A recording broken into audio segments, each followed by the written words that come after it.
When is a car not a car? When it's a weird portal to another dimension, maybe? Probably not a car then. Here are 19 reasons to read from a Buick 8. Hi everyone, welcome back to my channel. I'm Dave Musson, at Dave Musson on Instagram, and this is the place where I'm taking you through the works of Stephen King in chronological order and giving you 19 reasons to read every single one of his books. And I throw in a few specials along the way too, such as a complete guide to the Dark Tower series. Now, if that sounds like something you'd like more of, do stick around, click around, have a look what you can find, and maybe subscribe so you don't miss anything in the future. In this video, we're rounding off 2002 with a novel that people either overlook somewhat or forget completely. I'm talking about From A Buick 8. Now, I'm going to give you 19 reasons to read this underappreciated gem, and I will cluster any spoilers towards the end of the list and give you fair warning in case you've not read it yet and you want to dip out and keep your enjoyment of this spoiler free. Does that sound good? Cool, let's get into it. Oh, and if it doesn't sound good, well, fuck off then. Now, if you've been here before, you'll know I have a weird fascination with books that are generally seen as being King's bad ones. Now, From A Buick 8 was a #1 bestseller for just 1 week. It actually ended up being one of King's worst selling novels of his career. And that just makes it more fascinating to me, particularly when actually, for my money, this is a really good book. So there were lots of rumours at the time of publication that this would be King's final book. Rumours that were stoked by the man himself, who spoke about it on his press run for this book. Now, I'm going to quote him directly, so forgive me looking to the screen and back to you, but it's important to get this quote right. So this is what King said. "I can't imagine retiring from writing. What I can imagine doing is retiring from publishing. If I wrote something that I thought was worth publishing, I would publish it. But in terms of publishing stuff on a yearly basis, the way I have been, I think those days are pretty much over. From A Buick 8, so far as I know it, is the last Stephen King novel per se, in terms of just being a novel. Viewer, he lied." So if the quality, the style of writing and the thought put into From A Buick 8 feels crazily different from the unhinged madness that is Dreamcatcher, check out my video on that earlier by the way, then you are not mistaken. It's actually because From A Buick 8 was written before the accident that caused King to, well, have to face up to recovery and ended up writing Dreamcatcher in that medical morphine-induced craziness. Yeah, he wrote this before he was on medical dope, and you can probably tell. That previous point about when this one was written makes it all the more spooky that Curtis Wilcox, the father of our main character Ned, was himself killed when he was walking down the side of the road and was hit by a car. Those words that King put down on the page then almost basically came true for him in real life not long after. Really fucking spooky. So King actually had the idea for this one whilst on a long drive back from his second home in Florida. Now, his wife Tabitha had flown ahead back to Maine, but King was doing a drive. He stopped on the way for a piss, and as he came out the toilet, he almost slipped down an icy hill and into an icy stream down below where he would have been swept away and nobody knew he was there. Nobody would have known where he might have gone.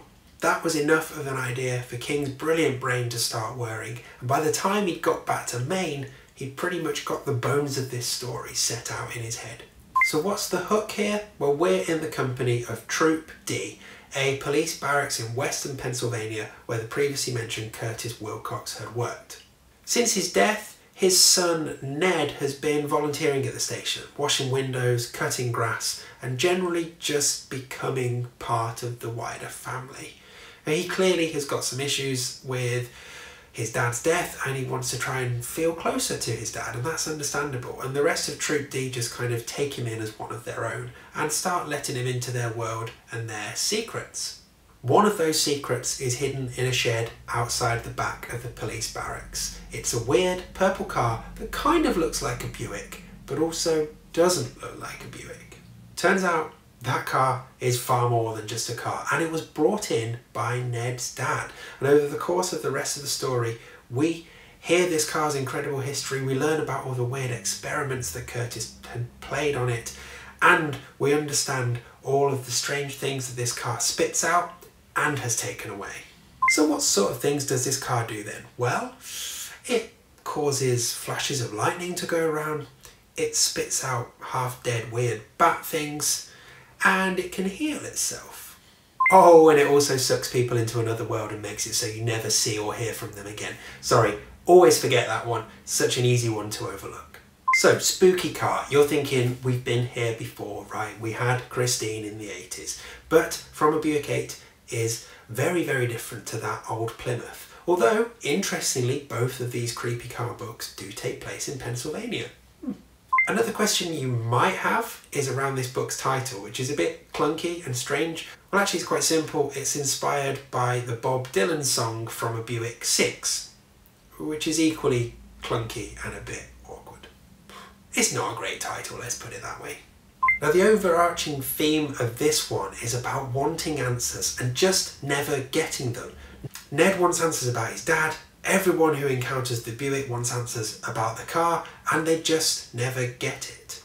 And I don't think it's too much of a stretch to say that once King picked this one up again after his accident, he probably had lots of questions about his own predicament, and this was probably helping him come to terms with the fact that he wouldn't necessarily get answers to all of them either. You just don't, that's life. So there are some Dark Tower tinges going on in this one. In fact, the car itself could well be one of the low men's cars, but they're not done with as much gusto as they are in Hearts in Atlantis, for example.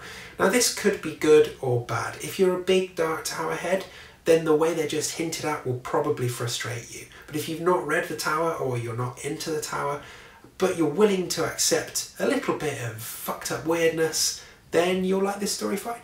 Okay, we're entering spoiler territory, so you need to drop out here. Take care, and do come back soon.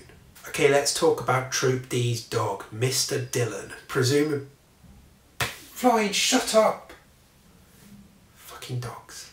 Okay, let's talk about Troop D's dog, Mr. Dillon. Presumably a nod to Bob, who we talked about earlier. Now, you all know what happens when a dog shows up in a Stephen King book, right?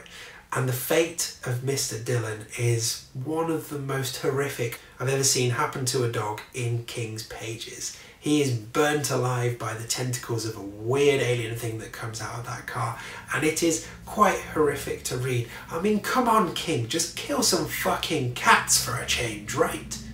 Fucking tractor.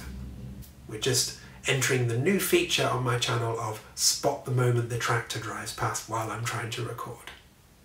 Okay, some of the scenes where we learn about the experiments and dissections of the things that were spewed out of this car by Curtis are gross. You can practically smell it, and it is not pleasant.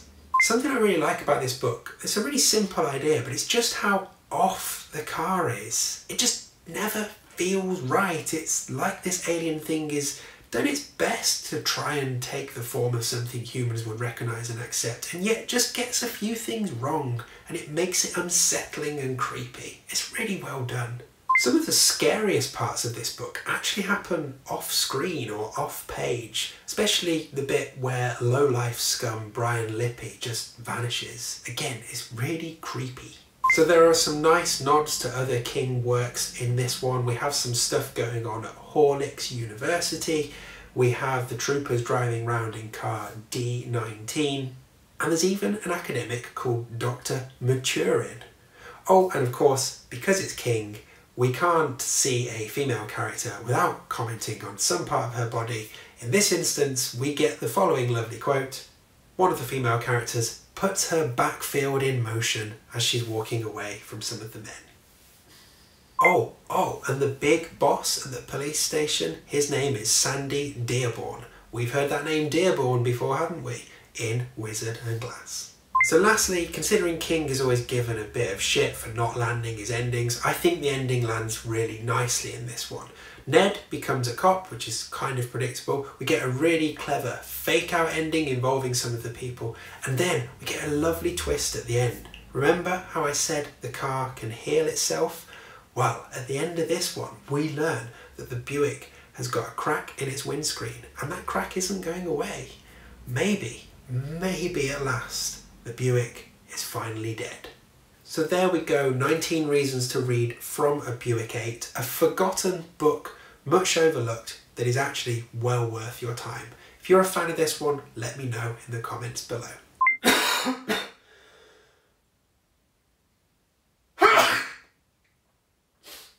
Thanks a lot for... Thanks... Oh, fuck's sake.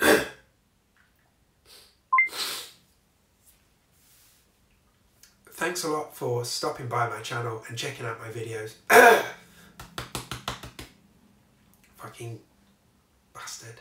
Thanks so much for stopping by my channel, checking out my videos. I'm going to give up on trying to clear my throat now, because otherwise I'll be here for the rest of the day. It really does mean a lot you coming and checking out my videos. If you want to have a look at some more, there's loads for you to go and have a look at. There's more 19 reasons, there's more specials, so go and watch them, and if you like them, subscribe, and then you won't miss any in the future.